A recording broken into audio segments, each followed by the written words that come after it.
Mapalad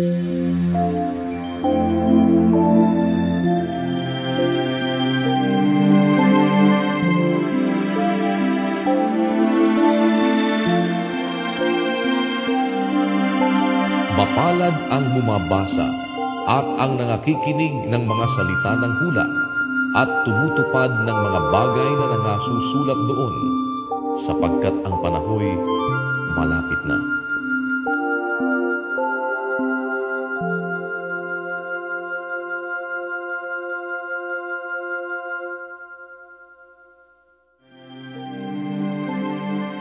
Kapitulo 18. Nang oras na yaon ay nagsilapit ang mga alagad kay Jesus na nangagsasabi, "Sino nga baga ang pinakadakila sa kaharian ng langit?" At pinalapit niya sa kanya ang isang maliit na bata at inilagay sa gitna nila. At sinabi, "Katotohanang sinasabi ko sa inyo, malibang kayo'y magsipanumbalik at maging tulad sa maliliit na bata, sa anumang paraan ay hindi kayo magsisipasok sa kaharian ng langit. Sino man ngang magpakababa na gaya ng maliit na batang ito, ay siyang pinakadakila sa kaharian ng langit. At sino mang tumanggap sa isa sa ganitong maliit na bata sa aking pangalan, ay ako ang tinanggap. Datapwat sino mang magbigay ng ikatitisod sa isa sa maliliit na ito na nagsisisampalataya sa akin, ay may pakikinabangin pa siya kung bitinan ang kanyang leeg ng isang malaking batong gilingan at siya'y ilubog sa kalaliman ng dagat. Sa aba ng sanlibutan, dahil sa mga kadahilanan ng pagkatisod, sapagkat kinakailangang dumating ang mga kadahilanan, datapwat sa aba ng taong yaong panggalingan ng kadahilanan. At kung ang kamay mo o ang paa mo ay makapagpapatisod sa iyo, ay putulin mo at iyong itapon.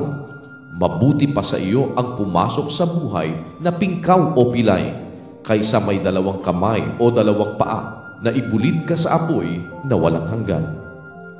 At kung ang mata mo ang makapagpapatisod sa iyo, ay dukitin mo at iyong itapon. Mabuti pa sa iyo ang pumasok sa buhay na iisa ang mata, kaysa may dalawang mata na ibulid ka sa apoy ng impyerno. Ingatan ninyo na huwag ninyong pawalang halaga ang isa sa maliliit na ito, sapagkat sinasabi ko sa inyo na ang kanilang mga anghel sa langit ay nangakakakitang palagi ng mukha ng aking Ama na nasa langit. Sapagkat ang anak ng tao ay naparito upang iligtas ang nawala. Ano ang akala ninyo? Kung ang isang tao ay may 100 tupa at maligaw ang isa sa mga yaon, hindi baga iiwan niya ang 99 at pasasakabundukan at hahanapin ang naligaw? At kung mangyaring masumpungan niya, ay katotohanang sinasabi ko sa inyo na magagalak ng higit dahil dito kaysa 99 na hindi nangaligaw. Gayon din na hindi nga kalooban ng inyong Amang nasa langit na ang isa sa maliliit na ito ay mapahamak. At kung magkasala laban sa iyo ang kapatid mo, pumaroon ka at ipakilala mo sa kanya ang kanyang kasalanan, na ikaw at siyang mag-isa. Kung ikaw ay pakinggan niya, ay nagwagi ka sa iyong kapatid.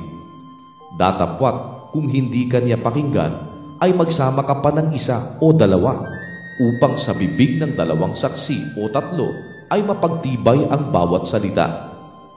At kung ayaw niyang pakinggan sila, ay sabihin mo sa iglesia. At kung ayaw rin niyang pakinggan ang iglesia, ay ipalagay mo siyang tulad sa hintil at maniningil ng buwis.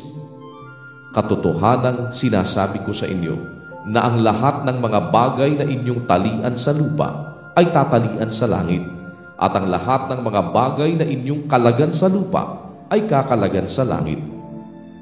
Muling sinasabi ko sa inyo na kung pagkasunduan ng 2 sa inyo sa lupa ang nauukol sa anumang bagay na kanilang hihingin, ay gagawin sa kanila ng aking Ama na nasa langit. Sapagkat kung saan nagkakatipon ang 2 o 3 sa aking pangalan, ay naroroon ako sa gitna nila. Nang magkagayoy, lumapit si Pedro at sinabi sa kanya, "Panginoon, makailang magkakasala ang aking kapatid laban sa akin na siya'y aking patatawarin hanggang sa makapito? Sinabi sa kanya ni Jesus, hindi ko sinasabi sa iyo hanggang sa makapito, kundi hanggang sa makapitumpung-pito. Kaya't ang kaharian ng langit ay tulad sa isang hari na nag-ibig na makipag-usap sa kanyang mga alipin. At nang siya'y magpasimulang makipaghusay, ay iniharap sa kanya ang isa sa kanya'y may utang na 10,000 talento. Datapwat palibhasay wala siyang sukat ibayad, ipinag-utos ng kanyang Panginoon na siya'y ipagbili at ang kanyang asawa at mga anak at ang lahat niyang tinatangkilik at nang makabayad. Dahil dito, ang alipin ay nagpatira pa at sumamba sa kanya na nagsasabi, Panginoon, pagtiisan mo ako at pagbabayaran ko sa iyong lahat. At sa habag ng Panginoon sa aliping yaon, ay pinawalan siya at ipinatawad sa kanya ang utang.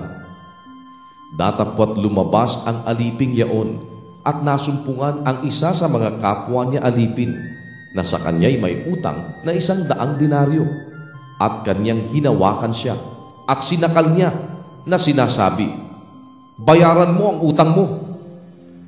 Kaya nagpatira pa ang kanyang kapwa alipin at namanhik sa kanya na nagsasabi, pagtiisan mo ako at ikaw ay pagbabayaran ko. At siya'y ayaw at yumaon at siya'y ipinabilanggo hanggang sa magbayad siya ng utang. Nang makita nga ng kanyang mga kapwa alipin ang nangyari, ay nangamanglaw silang lubha at nagsiparoon at isinaysay sa kanilang Panginoon ang lahat ng nangyari. Nang magkagayoy, pinalapit siya ng kanyang Panginoon at sa kanya'y sinabi, ikaw na aliping masama, ipinatawad ko sa iyo ang lahat ng utang na yaon sapagkat ipinamanhig mo sa akin.